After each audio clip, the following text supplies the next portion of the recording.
Merhaba sevgili öğrencilerimiz. Bugün de Türkçe dersi 8. sınıf 11. ders olarak beraberiz.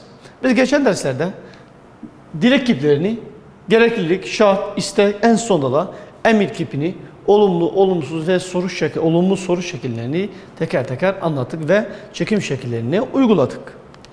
Şimdiki burada 6. etkinlik dilek kipleri. 6. etkinlikte sayfa 48'de 6. etkinlik sayfa 48. Sayfa 48'de 6. etkinlikte bizde ne vermiş? Çekimli eylem, fiiller vermiş. Dilek kipleri kişi hangi kişiyi almış ya da şahısları almış, ona göre biz göstereceğiz ya da belirteceğiz.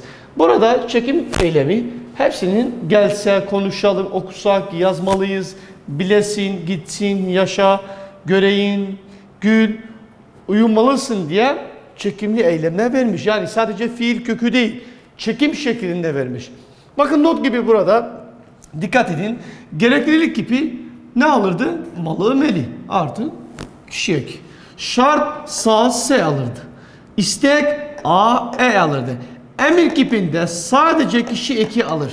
Yani emir kipinde mesela gelmek, gel makime mastar ekini sildiğimiz zaman, fiil kökünü aldığımız zaman gel kalırdı. Gel dediğimiz zaman o zaman nedir o? Bir fiil emre diyordu. Burada çekim eylemlerini teker teker hangi eki almış? Dilek kipleriyle sadece bak dilek kipleri dediğimiz zaman yani gereklilik, şart, istek, emir. Dörde bölünüyor. Hangi kişi şahsı almış ona göre biz yazarız. Burada gelse bak ne diyor? Fiil kökü nedir? Gel. Hangi eki almış? Sase. Sase eki nedir burada? Şart kipidir. Şart kipi. Kim gelse, o gelse, yani nedir o? Tekil, üçüncü kişi. Bak ne dedik? Sase şart kipidir. Gelse şart kipi. Kim gelse, o gelse, o zaman nedir bu? Tekil üçüncü kişidir. Yani o, dikkat. Konuşalım. Bak konuşmak fiil kökü. Konuşmak. Ne almış burada? A bir de lım sadece hangisine vardı? Konuşalım. Bak istek. Konuş fiil kökü. A e istek kipi. Lım tekil birinci kişi. Yani o zaman nedir bu? İstek kipi. Lım hangi ifade? Konuşalım. Nasıl konuşalım? Biz konuşalım. O zaman nedir bir? Burada çoğul birinci kişi. Çoğul birinci kişi. Konuşalım. Biz konuşalım. Diğer çekimli eyleme bakalım. Okusak. Okumak fiil kökü. Sa se bir de k var. Sa se nedir? Şart kipi. Şart bu şuraya yazalım. Şart kipi. Tamam. K nedir burada? Konuşsak. Kim konuşsak? Biz konuşsak. O zaman nedir? Aynı şekilde çoğul birinci kişi. Biz konuşsak. Yazmalıyız. Bak fiil kökünü alsak yaz. Ne almış? Malı meli. Bir de ız. Bu da yardımcı ses. Malı meli hangisidir? Gereklilik kipi. Gereklilik kipi. Z konuşmalıyız. Kim konuşmalıyız? Kim konuşmalı? Biz konuşmalıyız. O zaman çoğul birinci kişi. Diğer bilesin. Bilmek fiil kökü. A e bir de sin. A e nerede? İstek kipi. İstek kipi. Sin bilesin. Kim bilesin? Sen. O zaman nedir? Tekil ikinci kişi. Sen bilesin. Gitsin. Gitmek fiil kökü. Sin. Hemen ne almış? Kişi eki almış. Ne dedik biz? Gitmek git. Gitsin. Kim gitsin? O gitsin. O zaman git nedir? Emir kipi. Bak gitsin emrediyoruz. Gitsin. Kim gitsin? O gitsin. Yani çoğul git.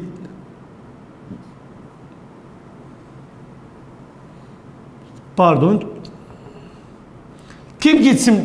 Biz burada dedik. O gitsin. Yani tekil üçüncü kişi. Yaşa. Ne olur? Yaşamak. Yaşamak.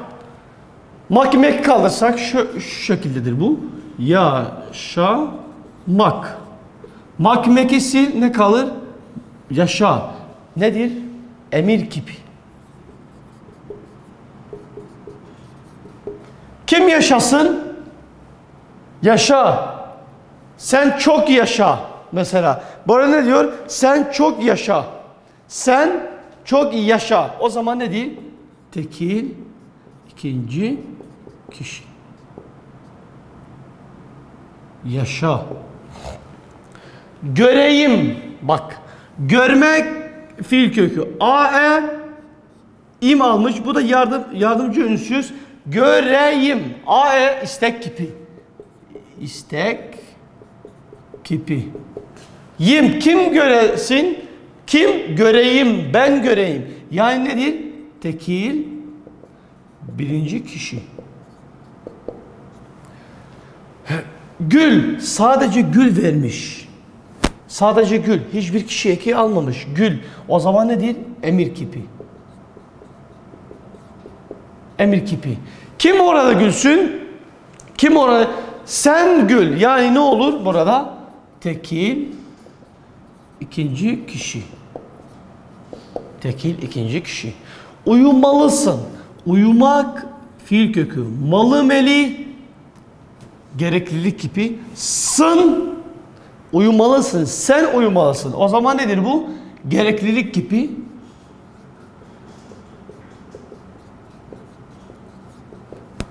Sen yani tekil ikinci kişi. Tekil ikinci kişi olarak gösterilir. Böylelikle 6. etkinlik dilek kipleri, yani sayfa 48'deki bulunan etkinlik çekim eylemleri teker teker vermiş. Bizde ne istiyordu? Dilek kiplerini hangi çeşit, hangi tür olduğunu yazmak ve kişi olduğunu göstermek. Yani dilek kipleri dediğimiz zaman yani gereklilik, malı meli, şart, se, istek, emir sadece kişi eki alır. Bu şekilde olmuş şekilleri, çekimli eylemleri, olmuş şekillerini yazdık ve dilek kiplerini teker teker gösterdik. Kişi eklerini de teker teker gösterdik.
Evet. Sevgili öğrenciler, Türkçe dersi 8. sınıf 11. ders olarak geçen derslerde kiplerin çekim şekillerini gösterdi ve kişilerini gösterdi. Bu sefer noktalama işaretine gelirsek, noktalama işareti neyimiz var? Bizim 2 nokta üst üste var. Bak 2 nokta böyle hani diyoruz ya, böyle 2 nokta üst üste koyuyoruz. 2 nokta üst üsteyi nerelerden kullandığını gösterelim. Bir bakalım. Birinci ne diyor? Birinci, kendisiyle ilgili örnek verilecek cümlenin sonuna örneklerden önce 2 nokta konur. Kendisiyle ilgili örnek verilen cümlenin sonuna örneklerden önce 2 nokta konur. Örnek gösterirsek, Türk edebiyatında da birçok isim mevcuttur. Bak 2 nokta üst üste. Namık Kemal, Ahmet Vefik Paşa ve vesaire gibi isimler. Bunlar 2 nokta çok önemli. Noktalama işareti genellikle önemli. Çünkü cümleye daha fazla anlam taşır, anlam katar. Dikkat edelim. İkinciye bakalım. Açıklaması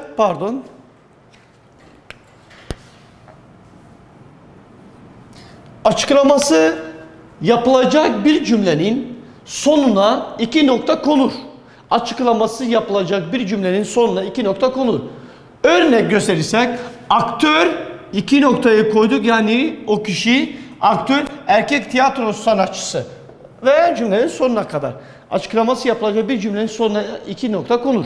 Yani Mehmet 2 nokta şu şekilde cümleye devam ediyor. 3. Özellikle tiyatro metinlerinde rastladığımız karşılıklı konuşmalarda konuşan kişiyi bildiren sözcükten sonra konulur.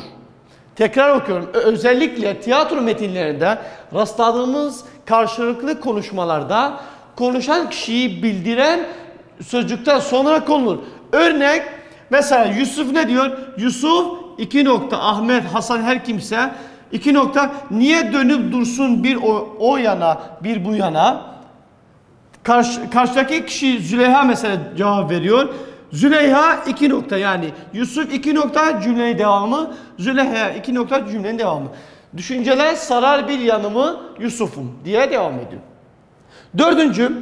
Başkasından aktarılan yazı ya da sözlerde tırnaktan önce 2 nokta kullanılır. Kendimi takdim edeyim, 2 nokta üst üste kullanılmış. Şu şekilde meclis kitabelerinden Fahri Rıfkı Atay şeklinde devam ediyor. 5.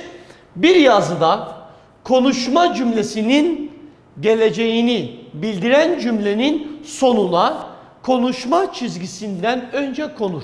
Tekrar okuyorum, bakın. Bir yazıda konuşma cümlesinin geleceğini bildiren cümlenin sonuna konuşma çizgisinden önce konur. Konuşma çizgisinden önce, dikkat edin buraya. Örnek, gitar öğretmeni çok sevdiği öğrencisine bakarak 2 nokta. Gitar öğretmeni çok sevdiği öğrencisine bakarak 2 nokta, cümlenin mesela devamı alta yazmamız lazımdı. Hangi şarkıları çalmayı seviyorsun Meli diye cümleye devam ediyor. Biz yazmadık sadece bu kadar. Sadece şunu diye, bir yazıda konuşma cümlesinin geleceğini bildiren cümlenin sonuna konuşma çizgisine önce konur şeklinde. 6.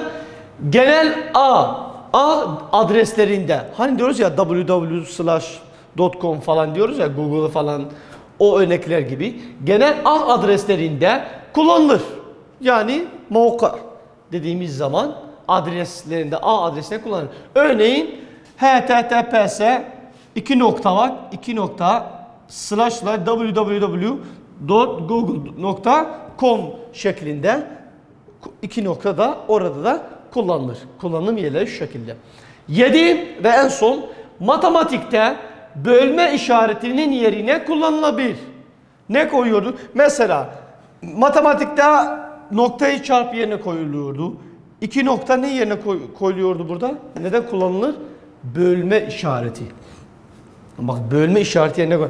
Mesela 81 şu şekilde yapabiliriz de, matematik hocalar daha iyi bilir. Şu şekilde yapabiliriz de 2 noktada olduğu takdirde nedir bu? Bölü işaretini bize kastediyor. 81 bölü 9 eşittir 9 şeklinde yapılıyor. Yani buradan noktalama işareti 2 nokta üst üstenin konusunun sonuna geldik. Çünkü noktalama işareti cümleyi daha fazla anlam kazandırır. Bunların ezberlemek yerine böyle anlaşıla okuduğumuz zaman örnekleri, çözdüğümüz zaman etkinlikleri daha fazla kolay olur. Böylelikle bugün de dersimizin sonuna geldik. Herkese teşekkürler, saygılar.